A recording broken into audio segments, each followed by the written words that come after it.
Hi everyone, my name is Deborah and welcome to the Edit by DH. Welcome to the Dee Unedited series specifically. I know it's been a while since I last filmed an episode. As you guys may or may not know, I recently moved country to Singapore, and as you can imagine, there were so many things and tasks that had to be completed in the UK before I moved to Singapore, and even since then just trying to settle down, and that's taken some time. So thank you for bearing with me. I am so happy to be back with this next episode, which is about the truth about the beauty industry. This is based upon my experience of working in the beauty industry, and I decided to break it down into part 1 and part 2. Part 1 will be about my experience and what led me to work in the beauty industry, specifically my experiences of working with some of the biggest brands in the beauty industry. But also I wanted to cover the questions that you guys submitted, and I'm so thankful to those of you who submitted these questions. I did a Instagram story some time ago asking for you guys to submit questions when I initially planned to film this episode. Obviously didn't realize it would take much longer than it did. So before I do my part 1, I wanted to just give you a summary of the questions I will be covering in part 2. So please do watch part 1 and part 2, because part 1 is relevant to part 2 and part 2 is relevant to part 1, in that you see kind of my personal experiences and what kind of makes me qualified to, I guess, answer these questions to an extent. So the questions that you guys submitted were: are people mean and catty in the industry? I had a similar question that kind of tied into it, so it's going to be question 1. Is it a nice industry, or does it have the same negative feel about it as the fashion industry? So I'll be answering that. What's the reality of working in the beauty industry? Does higher retail cost mean a superior product? The waste and how to deal with that as a consumer? How many products are original products versus companies copying others? Thoughts on influencers receiving PR products? How can I become a makeup artist / how can I work as a makeup artist? So again, it was like a similar question, which I saw I'll like merge those questions into one. And have you ever met any famous makeup artists or people in the industry? So they are some brilliant questions, and you guys made me sweat trying to think about how to answer this, but I will definitely cover it in part 2. So please just stay on for part 1, which is my experience of working in the beauty industry. Even before I started the Dee Unedited series, it was on my mind to do a video version of the truth about the beauty industry. For those of you who have been following me for some time, I actually did 2 blogs about the truth about the beauty industry, and I broke it down into part 1 and part 2, which will be linked down below. I'll speak on that more in just a moment, but firstly, I just kind of wanted to give you my background and experience in relation to beauty so that you kind of know where I'm coming from experience-wise, and hopefully it'll kind of make sense in terms of the information I'm giving and sharing. So I am obviously currently a beauty blogger. I do this for my hobby. I absolutely love doing it, and especially in relation to the community that I've been fortunate enough to meet, and some of you have become really good friends of mine. I actually have a business with my husband, but it's completely unrelated to the beauty industry. But prior to that, I actually worked in the beauty industry, and I only stopped because, well, there's kind of 2 reasons to it. One of those reasons I'll get on to as one of the negatives of working in the beauty industry. The main reason is just because my husband's business was growing and he just needed some extra support, so that's the main reason. So I entered the beauty industry in I believe it was like 2013 or 2014, and I straight away started to work for some really big brands. Now, I will talk a bit about how to get into the makeup industry, or at the very least how I got into the makeup industry. I'll get into details a bit later on, but for now I just kind of want to give you an idea of my background, experience like I said, and kind of what led me up to this point of becoming a beauty blogger. So like I said, I started my beauty journey in 2013, and I started working for Estée Lauder. Many of you may know Estée Lauder own like half the makeup world basically, and then I feel like L'Oreal own the other half. I know Shiseido also own quite a few brands, but the main players are Estée Lauder and L'Oreal. I'm sure they've grown their portfolio since I last worked with them, but when I worked with Estée Lauder, they owned MAC, Bobbi Brown, Jo Malone, Tom Ford, Clinique, 𝕕𝕚𝕚𝕚𝕚. There are so many names and brands that they owned, which some may surprise you, some may not. Maybe that you already are familiar. So I worked with 𝕬𝕚𝕚𝕚𝕚. I worked as an agency worker first. This is, I don't know if they still have it, but this is back in the day when they used to have an agency. So you would just sort of be sent to the different brands depending on who were short of staff. It really primarily depended on, you know, people who called in sick or went on last minute annual leave, and I would have to cover that shift. Anyone who was basically short staffed, I would then help to man the counter. Sometimes this meant that I would be working with a team, sometimes it meant that I'd be working on my own. And honestly, in the, I think 3 months that I worked as an agency worker, I learned so much. And trust me, I was thrown into the deep end. Obviously they provide training, but when they provide training, because there are so many brands under the EL company, there's only so much training they can give you, and so therefore it just felt like snippets of training. So imagine one day I'd be working for Clinique, and then another day I'd be working for MAC, and then another day I'd be working for Tom Ford. So it was really diverse. And then one day I would be in Oxford Street in House of Fraser, for example, spritzing Black Orchid, I believe that's the perfume name for Tom Ford, on the Tom Ford counter at Arab men, for example, who absolutely love that fragrance at the time. And then, you know, the next day I am helping the girls at MAC in the Covent Garden Pro store. Then another day I'd be in Debenhams in, you know, one of the towns, and I'd be on Clinique on my own.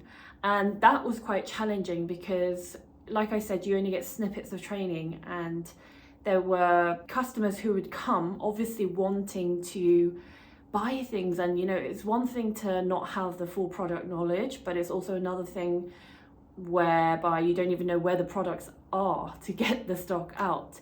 And then it's also not knowing how to put a transaction through. So I had to heavily rely on my colleagues around me, some who worked for the brand, some who didn't, depending on where I was based, like as in whether it was a store or like a department store. So it was challenging. And I have many more stories to share, but I want to move on, otherwise I'll be here all day. It was whilst I was working on the Bobbi Brown counter that I guess I got scouted, for a better term, by one of the educational team. I didn't actually know how important this lady was.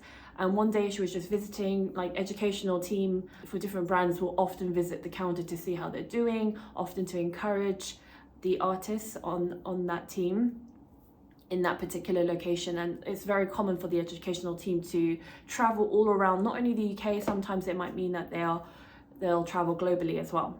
So this lady was on counter that day and we were just talking, and actually I knew a lot about Bobbi Brown because I was already a big fan and user of their products prior to working for Estee Lauder or even Bobbi Brown.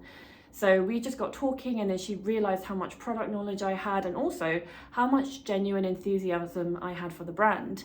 And she basically, like I said, scouted me, for want of a better word, and asked if I would like to work for Bobbi Brown directly. And at the time I told her that I wasn't looking for a full-time job. I told her that I just wanted a break because I was in a different career before that. Slight tangent, but I used to be a children and family social worker, but that's another story. So yeah, I was kind of taking a break, and that's kind of how I fell into makeup, because I love makeup and I'd always wanted to, you know, do something with makeup, but I never really had the time or courage to do it, and that's kind of what led me onto it. So I did a course, worked with Estee Lauder, and then fast forward to the day when I met this lady on the education team. I told her, yeah, I could only work part-time because I didn't want a full-time job. I literally wanted to just kind of have some free time to myself, just slowly learn the trade, etc. And at that time, I wasn't a qualified makeup artist. I'd obviously done some makeup artist courses, but you know, it's one thing to do courses and it's a whole nother thing to actually have hands-on experience, right? For those of you who know makeup. So I felt like a real newbie, and she told me, you know, initially she said you could go, I'll try to set you up for work in Selfridges, but that didn't work. I'm cutting a really long story short because there were so many elements to this story that make it like more interesting and perhaps like challenging. But anyway, so cutting a long story short, suffragists required a minimum number of years experience, and I completely understood that. The floor manager at the time she reminded me of like Mrs. Trunchbull from Matilda, but that's again another story for another day. And I was really like intimidated by this lady, so the interview didn't go well, and instead of giving up on me, this lady from education said, how about there's a new store which is a freestanding store opening up in Covent Garden, and I'd like to put you there. And I didn't at the time understand the weight of that position, location, or even offer. So I just agreed to it, and that was it. I didn't technically interview. I guess in a way I indirectly interviewed or informally interviewed with this lady, and she was, I guess, impressed enough with me to just put me forward for a role, but I didn't technically interview with the store manager. I didn't meet any of them until the day that I started the job. I really just was so nervous, and what made me even more nervous was the day that I started at Bobby. I didn't realize that this freestanding store in Covent Garden would end up becoming the store, and it became the flagship store. And I didn't realize that they had actually scouted, and this was the time that Bobbi Brown was everywhere. It was already everywhere anyway. I know they're still in many locations, but it was a time that they were like in every department store. They were everywhere. The freestanding store concept was new, so they had literally plucked the best of the best makeup artists from around the UK to work in this store. So you can imagine, I was working with the best of the best, but also some of them knew they were the best of the best. So you can imagine the type of personalities that I came across. It was varied, honestly. I already felt out of place, but that first day I remember feeling completely out of place in terms of the way they dressed, in terms of the way they carried themselves, and the fact that they knew they were the best. Gosh, there was no time for newbie or little old me, you know, in the corner. And in a way, I could also sense their thought process of how come she's allowed to be here, other than the agent's experience. She's never worked for Bobby. She gets to be here on what merit? So I was fully aware of that, and in many ways, I was fully made to feel like that as well. So it was really challenging. And I remember the first few days, it was just about getting the store ready, getting the stock in place, knowing where everything is, and everybody was working, and it was like bish bash bosh, and they just knew what they were doing, and I just felt like a fish completely out of water because I wasn't used to their systems, I wasn't used to anything. And so yeah, I just constantly had, I think for the first 6 months, imposter syndrome. And there were many occasions where during those 6 months as a part-time makeup artist that I felt like I don't belong here. I felt, like I said, I was made to feel like I don't belong here by some people. And I also felt like, oh, maybe I made the wrong decision coming into makeup.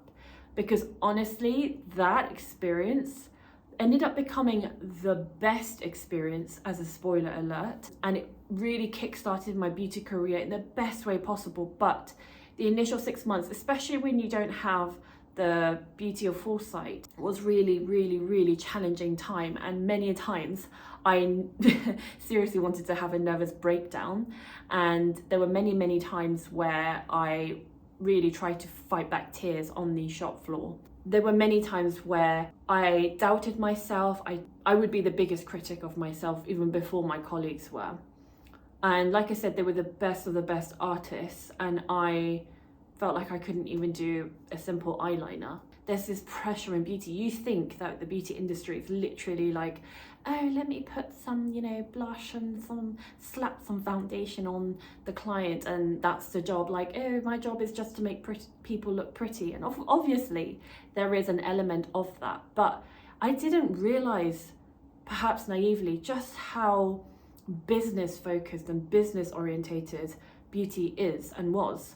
And I get that from a managerial perspective, or people in head office, but even for the makeup artists, there's a huge like business focus, which on one hand is tough, but on another hand, I feel like it does teach people good life skills and transferable skills. But it was tough. There was this one particular trainer who was lovely and ended up becoming a friend, but he was really, really, really tough on me, and he was European. And I don't mean that in a derogatory way. I mean, you know, English people are very good at like surface level fakeness, in the sense that, you know, what you see is not always what you get. Like, it's easy for English people to be nice, and on the surface they're smiling, and inside they're like, you're rubbish, you have no hope, love.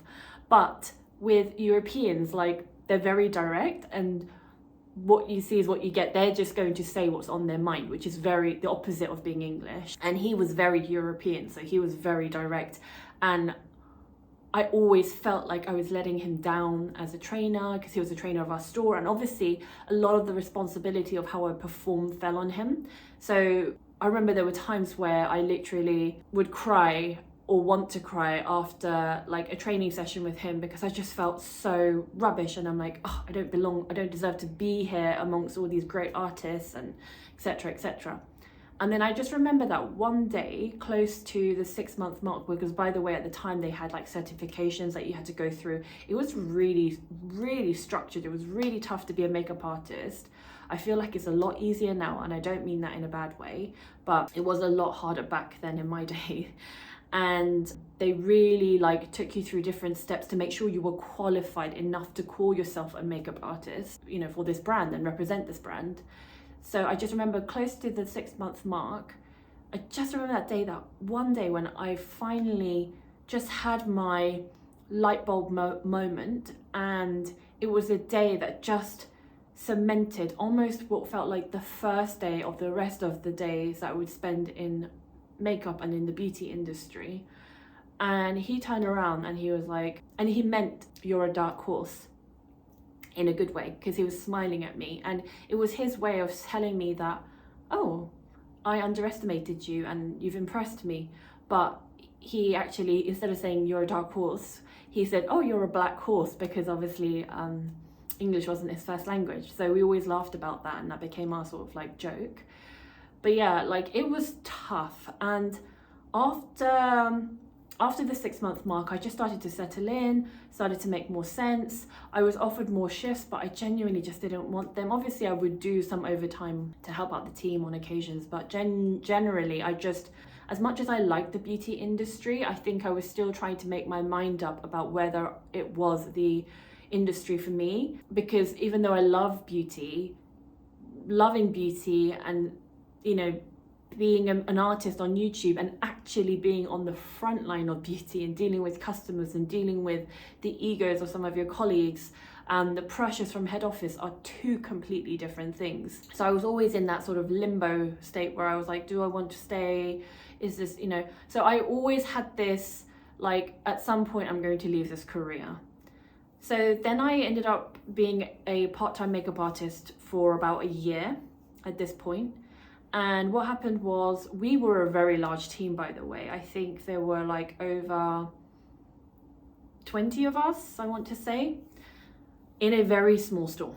But like I said, we were a flagship store, so they needed that many staff for this store. There was a store manager, there was a business manager and an assistant business manager. So there were 3 managers. And then they had separately had like a trainer, like I said, and different positions. But at the time, the assistant business manager decided to move on to a different role. So that would be like the 3rd position, so in terms of rankings out of the 3 managers. So the assistant business manager role became open, and I did not even blink. Like, I didn't flinch, I didn't think anything of it. And then the boutique manager, should I say, the overall manager, said to me, why don't you go for it? Now, the funny thing is, the thought just absolutely mortified and terrified me. And the number 2, I'm just going to say numbers because it's becoming confusing now even for myself. So the number 1 said, why don't you go for it? I feel like you'd be great for this job. And the number 2 was against it completely. around this time as well, so the number 3, I believe, had already handed in their notice, so it was like a month's notice. And then the trainer, if you remember, the black horse, had moved on to Selfridges as the main trainer, so he got promoted. So it was that sort of like transitional period. And at that point, the number 1 basically said to me, I would love you to, why don't you apply for it? I'd love you to be the number 3, and I feel like you have the qualities to be that. And I was mortified. I was like, I'm just about getting comfortable in my role. I'm just about finding my feet. I'm just about finding my rhythm. And I'm quite happy to be in my comfortable bubble and not be uprooted from that and be thrust again into the unknown. An imposter syndrome with the spotlight firmly on me.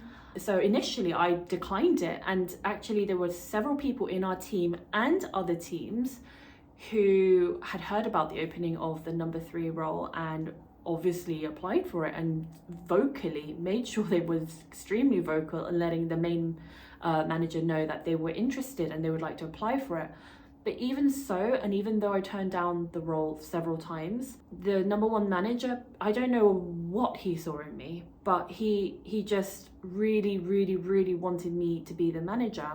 So I agreed to interview, and more than anything, I interviewed because I felt like it was a disservice to him, who clearly saw something in me, and even potentially a disservice to myself, and always feeling like I wasn't good enough. So I agreed, I did the interview and got the job. By the way, with the number 2 who didn't want me to have the job, what really persuaded her in the end was not only number 1 telling me that he wanted me, so number 1's obviously her boss, but also because, remember the trainer that went to Selfridges? Well, they then had an opening for the assistant manager in Selfridges, which is obviously a much bigger team. I think they were like double the size of our team, so like 30 plus, if not 40. Because Bobbi Brown back then was huge and very popular. When asked by the manager in Selfridges, was asked if he could think of anyone and recommendations to be the assistant manager, and he instantly decided that he wanted me to be there. He even went out of his way to tell number 2, the number 2 manager of my store, that if you don't want Deborah, then we will take her. And I was like, hang on a second, I don't even know if I'm definitely not going to Selfridges, because for those artists and people who work in Selfridges, I know you'll know, because I've never worked for Selfridges, but I have many friends who work for Selfridges, and the nickname is apparently ℙ𝕝𝕝Fridges, so that should give you an indicator of the kind of like working environment there. But yeah, so I was like, excuse me, I would like to be a part of this conversation, considering it's about me. But in the end, only when he, the trainer, expressed that he would take me if number 2 didn't want me, she then okayed it and said, okay, let's have Deborah as number 3. That then kickstarted my journey as a manager in the beauty industry. And again, like I predicted, I just felt like a fish out of water. I felt like I was constantly feeling inadequate, like I wasn't good enough. And I always felt like this pressure to be good for especially number 1, the number 1 manager, because it's like he put a lot on the line for me to put me up as a manager. And I know that the same characters that I spoke about that were my colleagues, it's one thing to be like, there, Deborah, we'll teach you as a newbie. Suddenly I'm their manager. And I know that would have inevitably been hard for a lot of them to accept and have to face that change where I'm the newbie and suddenly I've been given this opportunity and position as their manager.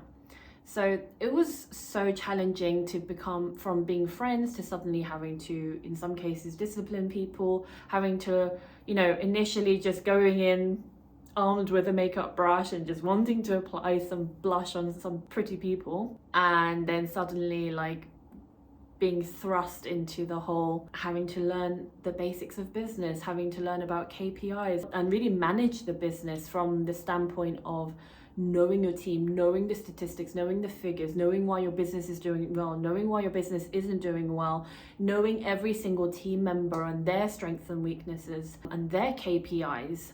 And then also HR, I had to learn HR elements of everything and the law and the implications of things and the processes. So trust me, it was a huge shift from somebody who was quite happy spritzing perfume on counters to becoming a part-time makeup artist is suddenly being thrown into a full-time managerial role. Then what happened, again, I'm going to skip out a lot because I am fully aware that it's already quite long, but I think it helps for me to explain to you my full makeup journey. I know a lot of you are aware that I have a beauty background, but I don't think I've ever explained to this much detail how I got into the beauty industry or my exact experience and exact brand experience whatsoever.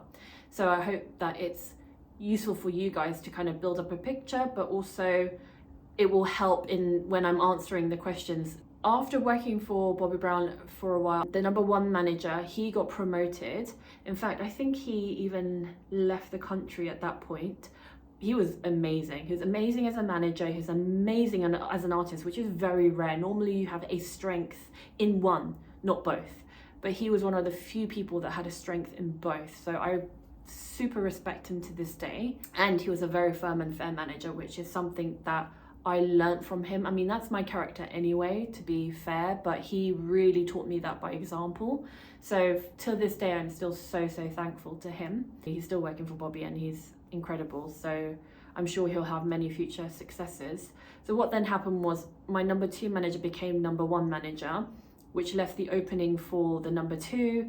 Again, I just felt like the #1 didn't really want me as her #2, and I felt like this shift and struggle, but in the end, interviewed, got it, but it didn't feel good. It didn't feel like a victory because constantly feeling that #1 didn't want me. When I was interviewing for #3 or applying for #3 role, I understood why she rejected me. I understood because it came from a perspective of she doesn't know the business, she's just a part-time makeup artist, she's still relatively new to the brand.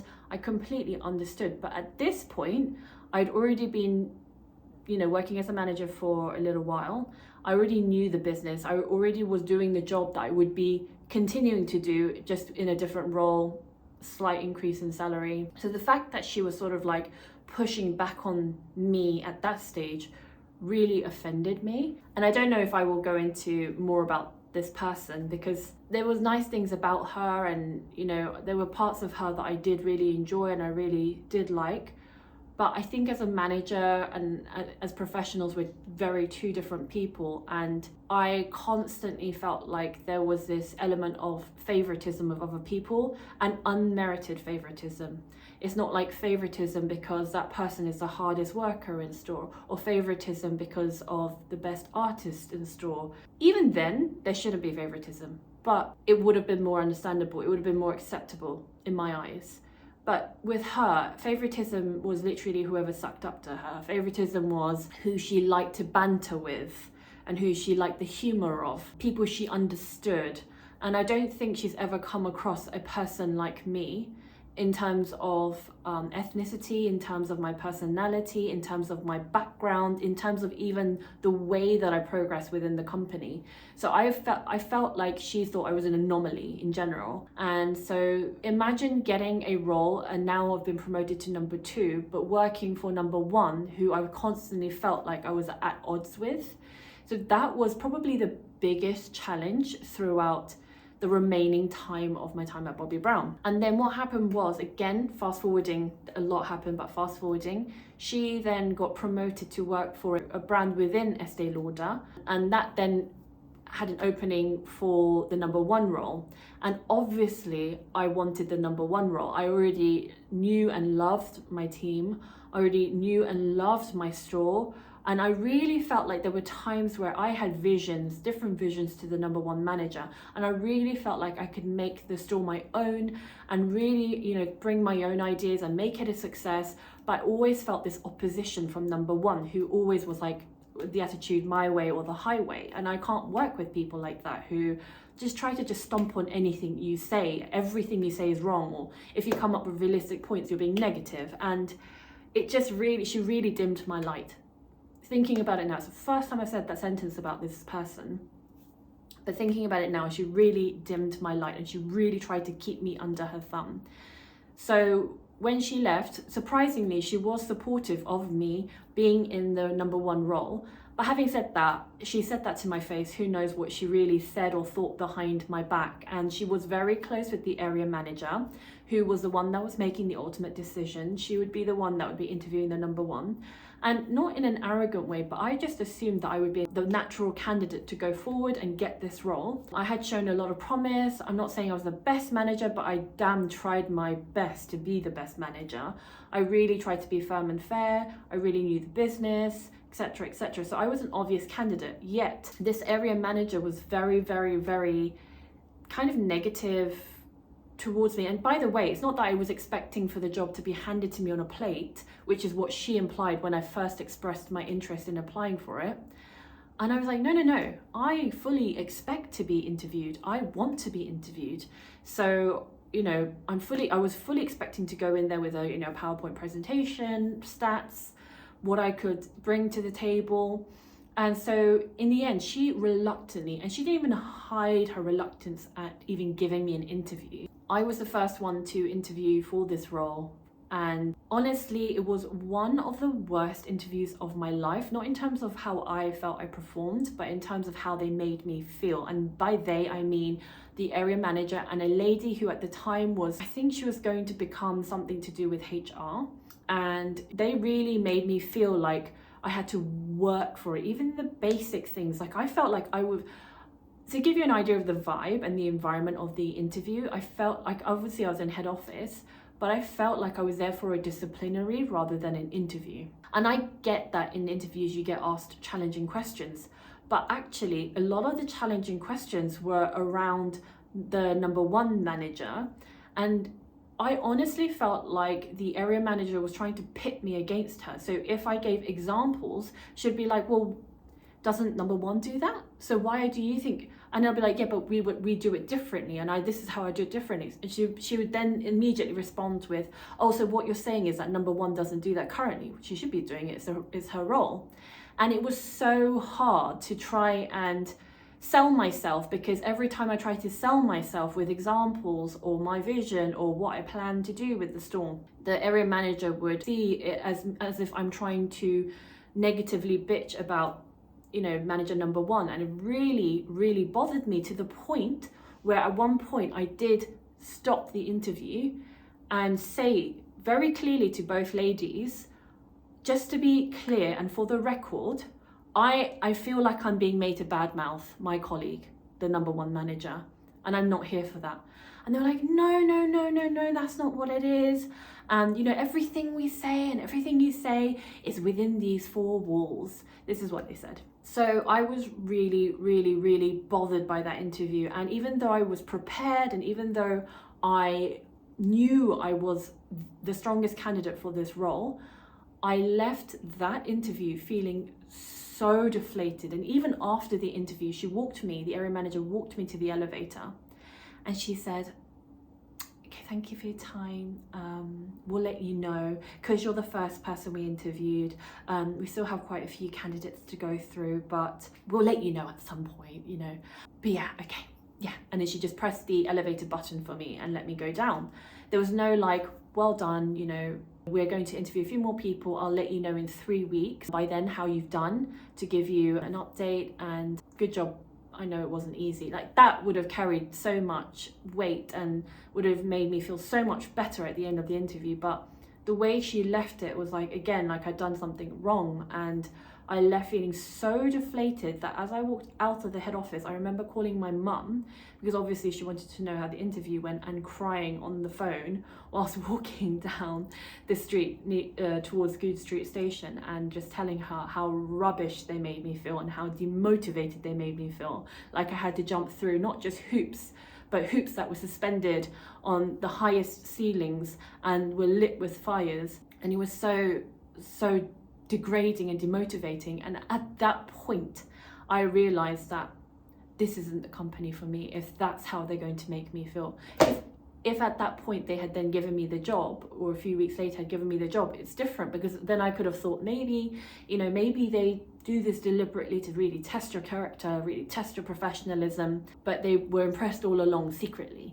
But it wasn't that case. So I remember waiting a few weeks and waiting and hoping for the outcome that I wanted, but I didn't hear anything from them. I didn't hear updates. And by the way, in between, I'm still getting contacted by the area manager, or the area manager is keeping in touch with the number one manager. So there were always opportunities to give me updates. None whatsoever, as if not only that the interview didn't happen, but as if I were invisible. And then along the way, I heard that she was interviewing a manager in a different store, which was performing extremely badly. This manager was disliked by many of her team members. The store figures were awful. It wasn't performing at all. And there were some problems with this person before. But I also heard that she was really extremely good friends with the area manager. And I heard that she interviewed for the position. And instinctively, at that point in time, I knew in my gut that she would get the role for this store. But I thought, no. You know, you always want to believe that people can't be that bad. You always want to believe the best in people, right? At least I do. A couple of weeks passed, I didn't hear anything from them. And I thought, you know what? And I spoke about it to a lot of my makeup artist friends. And again, the same trainer that you heard about, that the Black Horse trainer who had gone on to work for Selfridges, had actually left Selfridges and had gone on to work for NARS and was doing really well for himself, again in an educational role. And he'd heard, obviously through the company's internal communications, that a new freestanding store or boutique in Chelsea would be opening for NARS. Again, it would be one of the flagship stores, and they were looking for a boutique manager, which meant they would be looking for the number one manager. I really contemplated it. He was like, you should apply for this. You absolutely are qualified for this role. And again, what happened? Imposter syndrome kicked in once again, not from the standpoint of like whether I would perform as a manager, but more so because it would be a completely new start. Obviously, I wouldn't be starting from the bottom up. I knew NARS, obviously I love some of their products, but I didn't know the products like the back of my hand like I did with Bobbi Brown. I didn't know the processes. It wouldn't be part of the same Estee Lauder family because NARS is under Shiseido, so it'd be a completely different system and setup. So again, imposter syndrome kicked in, like, are you good enough? Are you even brave enough for the challenge? Courageous enough for the challenge for this new role? And every time I asked myself these internal questions, the answer always came back with a resounding no. You're not, Debs. You're not good enough. You're going to fail. You're going to hate yourself for applying for it. But you know, after a few weeks of not having heard from the area manager, I decided, you know, what the hell, let me just apply for it. I just literally felt so degraded, so angry. And yeah, obviously I applied secretly. No boss, whether they like you or not, likes to hear that you're going to apply for another rival company, right? And I honestly applied thinking, you know what, they're not going to accept me, they're not going to take me on board, but hey ho, it'll be a good experience, so let's just go for it. And I applied. There were 3 stages to that interview, and I got the role. Very quickly I got the news that I got the role, and I know that they interviewed other people, and I couldn't believe it. And I remember the time when the area manager from NARS called me saying that, you know, you've got the job, Deborah, well done. Really, really impressed. And I just remember telling her, like, thank you so much. I just remember saying, thank you so much. You don't understand what this means to me, because it was like an affirmation that you are good enough. But what made me feel so, not even sad, devastated, was that that confirmation and affirmation was coming from a rival brand that barely knew me, as opposed to the brand that I had worked years for, given my literal blood, sweat and tears. That experience was the definition of a bittersweet feeling when everything was confirmed with NARS. And I remember contacting my area manager, and she came in one day. It wasn't even to see me really, it was just like, don't really know what she was doing, to be honest. And she came in and just sort of with her usual casual attitude, and I asked her, can I speak to you privately for a second? And she was like, yeah, sure. It was always like that with her, because actually she had a very similar attitude to my manager number one. They were very much like people who, I could say a lot more, but I don't really want to be mean, even though it's based on facts. But I just feel like they were similar people at the very least in terms of favoritism, and I knew that I wasn't her kind of person, if that makes sense. I remember sitting down with the area manager in the back room, which was the office, and I just said to her, are there any updates for the interview? And I thought she could at least have the audacity to say, you know, I'm so sorry I haven't got back to you. So, yep, we've got one more interview next week. And then after that, we'll definitely let you know. No. What she actually said was, yeah, I mean, yeah, we've done the interviews and yeah, we should be making a decision very soon. Why? Is there anything wrong? And I think she just sensed this energy from me that was different that day. And I promise you, it was the sweetest moment to be able to say to her, okay, the only reason I'm asking is because I'm actually leaving and I'm going to hand in my resignation. And her face just dropped. And she was like, what? Why? Where are you going? And I had like 100 questions just thrown at me in one go. I said, well, firstly, I'm going to NARS as a boutique manager because I've interviewed and they thought I was good enough and worthy enough to be a boutique manager. But also, I've interviewed for this role thinking and I was good enough.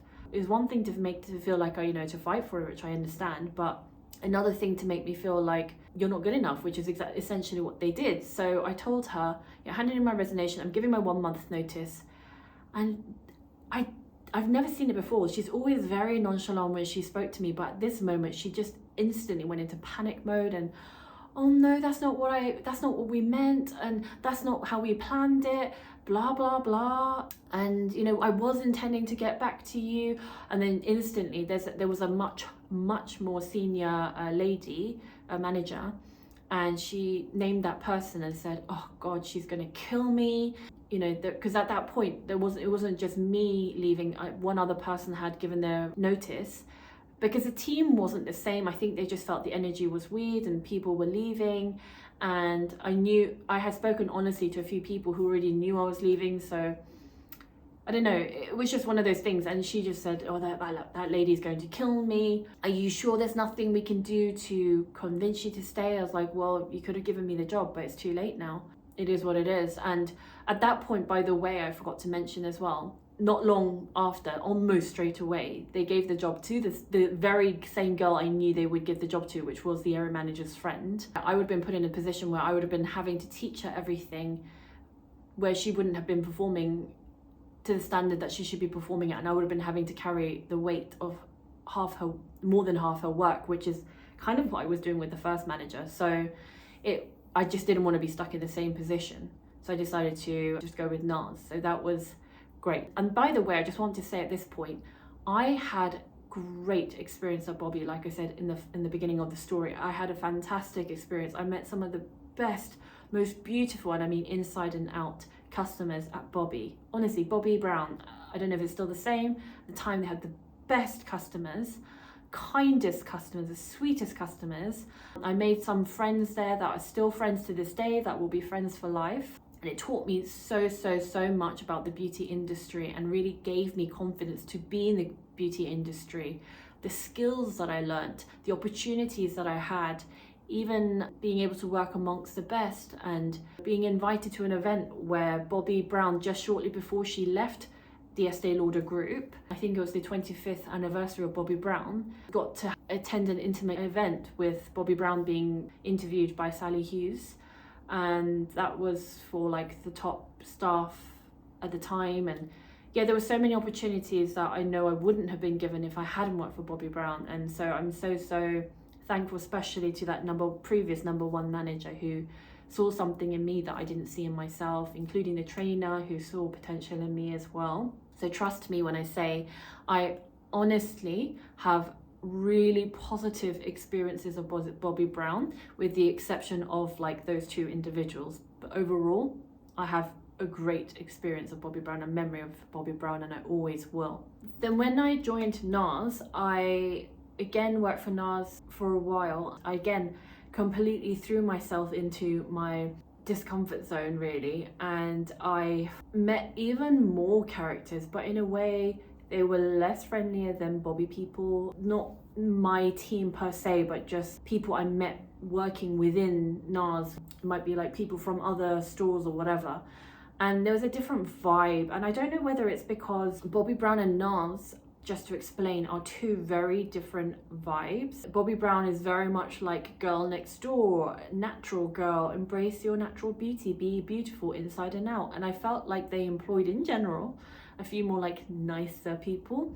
Whereas with NARS, it felt a little bit more like fashion focused, a little bit more editorial, and therefore a little bit like the people are a little bit more cutthroat and a little bit more I don't give AF kind of vibe. It was very uncomfortable initially, and I think what made it harder, other than the obvious, which was working for a brand where I felt like I had to start my knowledge from scratch, was working with someone who was my assistant manager, who was from the brand, had actually interviewed to be the manager. So it was kind of like in my position in Bobbi, but in NARS, and hadn't got the job, and then had to then not only see someone else come in above her, but that other person being a newbie who had no experience of working for NARS. So I know it must have been so challenging for her, and in many ways I had a lot of empathy for her behavior and understanding of her behavior initially, because I tried to put myself in her shoes and how that would have made me feel.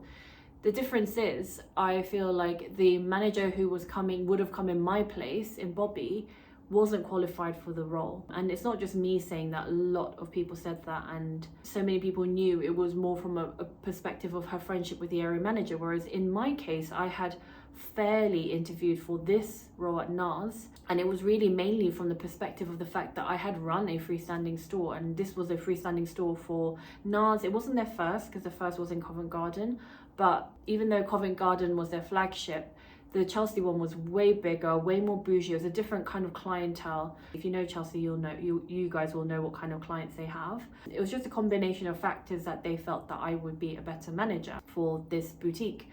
But I understood why my assistant manager was initially very hostile towards me, but eventually it became a bit tiring, and I got sick and fed up of it, because she was actually friends with someone in the company who ended up becoming sort of senior to me. I guess she was always senior in terms of experience, but she, position-wise, wasn't actually senior to me until much later on of my time at NARS, but she always made me feel like she was above me. And I actually gave her that respect, and I allowed her to make me feel that way, because I knew when you're in a situation like that, you really do have to humble yourself. And I was fully aware and willing to learn from her. And I really did approach her, and I thought we had a good relationship. But then what ended up happening was, like I said, she was the same level as me, but then I had a separate area manager, and they clashed. So I would be told one thing from this lady and then another thing, instruction from my area manager, and it was like polar opposite things. And I'm like, I can't pull my body in two different directions at the same time. So that was becoming really tiresome for me, and at no point did they communicate with each other and say, look, this isn't fair on Deborah. So in the end, it was left on me to speak to the lady that actually interviewed me, and I said to her, look, I'm so grateful for everything you've done for me. By the way, this was a private conversation. I'm so grateful for everything you've done for me. I've learned so much from you, and I really, really, really want to continue to have a good relationship with you. But as you know, my area manager is so-and-so, and I just feel like sometimes you guys are not quite on the same page. And then obviously I feel like when I'm given two contradicting and contrasting tasks or instructions, I feel obliged to follow what my area manager is saying, because on paper she is my manager, you know, in the company structure, she's my actual direct manager. She's the person that I report to. So I just feel really conflicted, and I'm really sorry. I feel really bad for, you know, having to have this conversation with you, but I just wanted to let you know how I feel. I wanted to be really honest with you, and I really hope that this won't impact our working relationship. And she was initially really nice about it and said, oh, absolutely, you know what, I completely get it, don't worry, we'll be fine, blah blah blah. And I genuinely felt like a huge weight had lifted off my shoulders, and you know, life was going to be merry again. And how wrong I was. And actually it was from that day onwards that this lady just changed completely towards me. Her attitude, the way she treated me, and later on it just got worse and worse and worse, which I'll get onto later on. But I really, really, really struggled with that. And my assistant manager at the time was actually really good friends with this lady, to the point where they would meet up outside of work and share wine. And what I didn't realize at first, but ended up finding out later on, is that my assistant manager would constantly be keeping an eye on me and reporting back on me to that lady. And it really pissed me off, to be quite frank, because it wasn't her job to do that. And secondly, it was highly unprofessional. Thirdly, I just felt like there was this gang mentality of like just ganging up on me simply because they didn't like me for unfair reasons. Anyway, what happened at the time was, so I think the store opened around November, I want to say, maybe even end of or early December. And unfortunately coincided with travel that I had already booked to, ironically, Singapore. And that was my first trip to Singapore. It was a long time coming. I bloody needed that holiday. And I had actually told them very honestly at the interview, I told Naz, by the way, if I do get this job, it means that I'm going to have to travel at a very pivotal time of the store opening. And they knew that, and even though it probably did concern them, they made the decision and gave me the job knowing that I wouldn't be around for like the initial month, because I think I was away for like 2 weeks. So they knew I wouldn't be around for 2 weeks within the first month of the store opening, which, like I said, isn't ideal, but it was already booked, planned, paid for. So they knew that. But I felt like as soon as I started working in that environment, and again, they genuinely did like make me feel very unwelcome. What didn't help as well is a whole team had been kind of formed and found, and I wasn't part of any of that process. So whereas at Bobby, I was part of the interview process and selection process of the team that I would be managing alongside fellow managers. With Naz, even though I was supposed to be the #1 manager, I wasn't given any opportunity to interview alongside the lady. When I say the lady, you guys will know who I'm talking about, because obviously I can't name her and I don't want to say her position in case it identifies who she is. I wasn't given any of that opportunity, and so this team had been formed where it honestly felt like it was just like her minions, and it honestly, apart from a few people, wasn't the team that I would have chosen to manage. There was a girl who, again, had been with the brand for a long time, was really good friends with my assistant manager, and even more so with friends with the other manager. And those three, the only comparison I can make is the stepsisters from Cinderella or the witches from Macbeth, just in this constant triangle of toxicity. And it wasn't just towards me, by the way. So the reason I mentioned the holiday to Singapore is I reluctantly had to go away, and I went away with a heavy heart because I felt like I couldn't do anything from holiday. I had complete guilt going away on holiday. And to be clear, it's not that my area manager or the regional manager made me feel like that. It was more just like the fact of the matter was I am the overall manager, and I wasn't around to manage the business in the first month of opening. But my assistant manager, reassured me that everything would be fine, and it completely wasn't. So whilst I was in Singapore, even though it's completely different time zones, I think it was 8 hours difference, I was checking my email every single time, and it kept me awake at night because I was genuinely stressed out. I was stressed out from not only not being there, but stressed out from how I heard they were running the store. The fact that it was completely not the way I would have managed things. And in the time that I was away, 5 separate people complained to me when I got back that they had cried because of the way that they had been treated by these 2 toxic girls, particularly that were in my team, one being my assistant manager and the other being the girl who'd been with Naz for a while, so part of that toxic triangle group. And I was absolutely disgusted. So I actually had individual meetings with those people, the people that were really upset whilst I've been away, of which one was actually the 3rd manager. So again, there's a 3-manager system. So I was the #1. My assistant manager, the not so nice girl, was #2, and then there was a guy manager who's #3. So one of the people who was upset and had been made to feel alienated and isolated and othered was the 3rd manager. So I had to come back to what felt like a team that was falling apart even before we'd even had a chance to really flourish. And one of those people who were upset of the 5 was also the resident trainer of that team, who was a girl that had moved over with me from Bobbi Brown. So I had individual meetings with these people to find out exactly what happened, how they're feeling, whether they needed any support.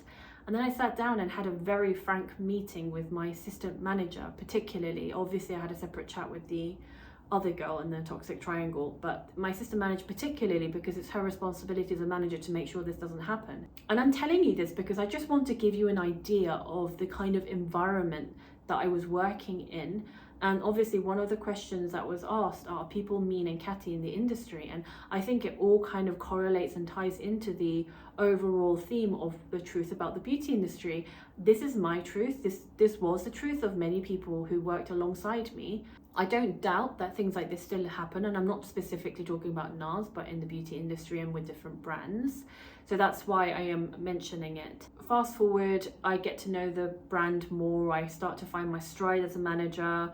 And again, I had some amazing opportunities working in that store. Like I got to meet Francois NARS, which is insane, because whereas Bobbi actually used to come quite regularly, it wasn't as common for Francois NARS to travel to the UK. And in fact, I'd heard that the previous 2 visits that he had scheduled for whatever reason had been cancelled. And so they even said to me, by the way, don't expect him to come, he might not be able to make it, so just as a heads up.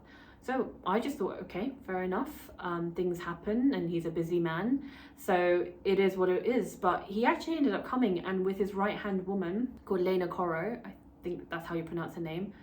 And she's his right-hand woman. Even to this day, I believe she still works for NARS and still does all the like gorgeous celeb makeup. And honestly, we were given a once-in-a-lifetime experience. So our team and the Covent Garden team were given an exclusive experience. None of the rest of the UK for NARS were given this experience.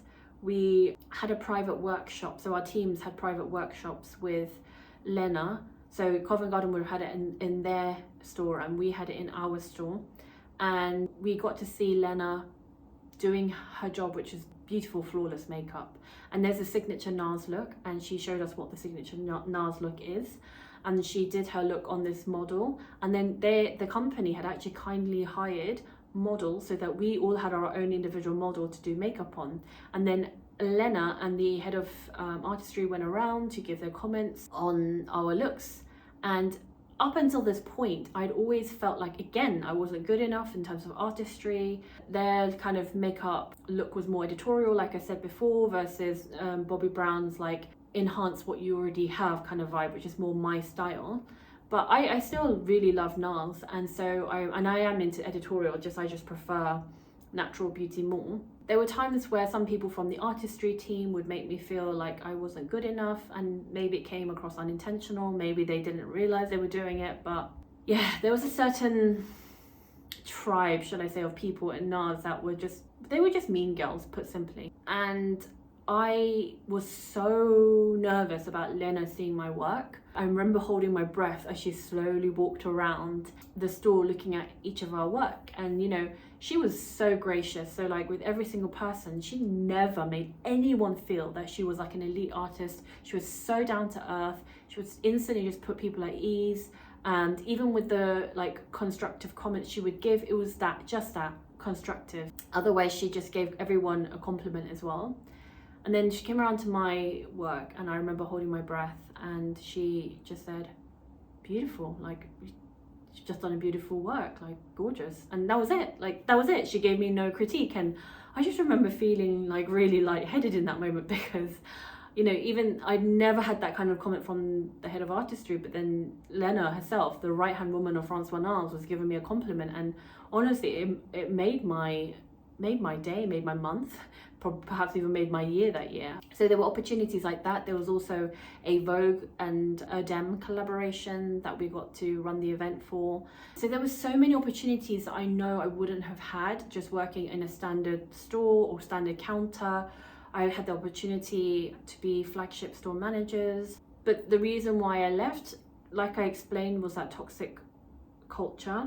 And by the way, there were so many people in my team that in the end, because the toxic people slowly started to drop off, except for my assistant manager, they slowly started to go onto other brands, other roles, promotions, move to other countries, like different people left. So in the end, I was left with, actually, ironically, the people I liked. And then it meant that I got to hire the people that I wanted, that were actually qualified and had the right attitude and working mentality. And in the end, I had my dream team. I absolutely adored every single one of them. And again, many of them I am still friends with to this day. And the reason I left was the lady who, like I said, her toxic behavior started on me and it just progressively got worse. I constantly was made to feel like othered. I constantly was made to feel like I wasn't good enough. I constantly was made to feel like she had a chip on her shoulder specifically towards me. And I knew it stemmed all from that day when I told her that, like, I have to, you know, listen to my area manager. And even though she said it wouldn't be an issue, it was. And in the end, it made me so miserable that almost every time I had contact with her, every time I had a rubbish day because she made me feel like rubbish, I would go home and I would be crying. And it got to the point where my husband and my mum were like, Debs, you can't keep being in this kind of situation where you're made to feel like this. Like, don't get me wrong, you had stress days at Bobby, but it was just like the odd occasion, which is fair enough. Like with Naj, you're like constantly sad, you're constantly miserable, you're constantly stressed, and you're coming home and crying almost daily now. And that really hit me because I didn't realize just how miserable I was in this role. And again, to be clear, not because of my team or not because of them, and even my area manager, I ended up loving my area manager. She was so nice, and we ended up being friends, and we're still in touch to this day.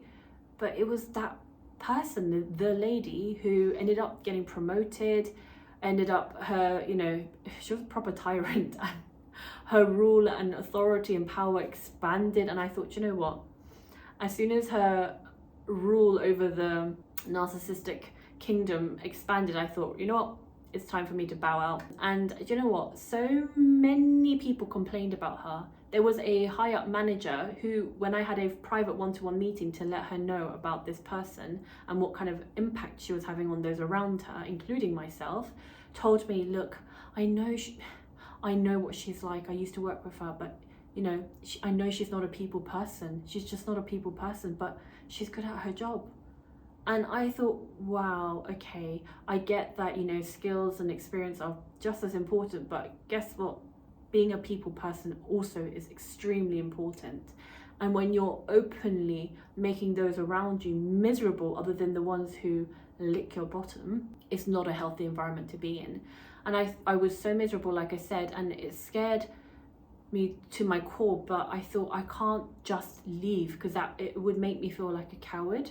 So I thought, you know what, when I leave, I'm going to leave by making an official complaint to HR. And I've never done that in my life before, because no one that I've worked with has made me feel that rubbish and that small and that bullied to the extent that this lady did. So I made an official complaint to HR. The HR lady was absolutely lovely, dealt with it really professionally, asked me if I wanted to sit down with this lady and have a mediation meeting with her, and I said absolutely not. And not because I was afraid to face her face to face, but I just knew that this is her character. Toxicity is a part of her, and I didn't want to sit down in a meeting where she was given an opportunity to be fake again and smile and lie to my face and pretend she's sorry when she's not. So I said absolutely not. I don't have time or the emotional capacity for that. However, I would like it to be noted and logged on her file, and I was told that would be what would happen. But fast forward again a few years, I believe I don't know if she still works for NARS. I believe she still works for the group, and I've heard since that she's been promoted like significantly. And it just goes to show you that someone of her character, perhaps you have to have her kind of character to survive in the game. But you know what, if it means that I don't have the character trait where I step on people, where I don't give a F about people's feelings, or that's a requirement to make it in this business, then I'd rather not be in the business. And that's exactly the decision that I made.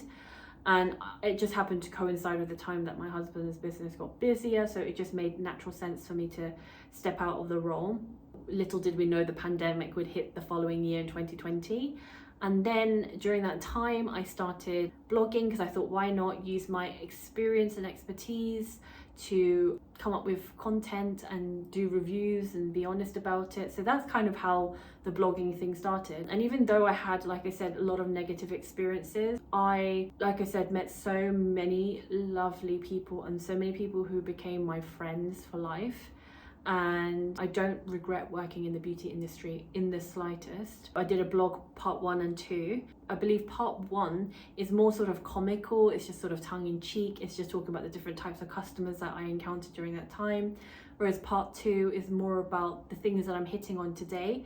But it's different because this is a follow-up to those blogs and more of a deep dive. At the time I had just left the beauty industry, so I was feeling a little bit more emotional, and also I had more specific examples in mind, whereas now it's just more like, you know, I think it's been 5 years since I worked in the beauty industry. I've had more time to process everything and gain perspective, and this is slightly different because I'm obviously going to cover questions that you guys have submitted specifically. So yeah, that was mainly my experience of working with the beauty industry, and I'm so thankful that I got, like I said, to experience some of the best, including the best artists. So yeah, overall I think I had 6 years experience in beauty overall, but those 6 years are probably worth way more because I know some people have way more experience than me in terms of years, but in terms of experience and the people that I got to work with, for example, and again I will talk more about it later on, but the freestanding stores have a much higher standard than department store counters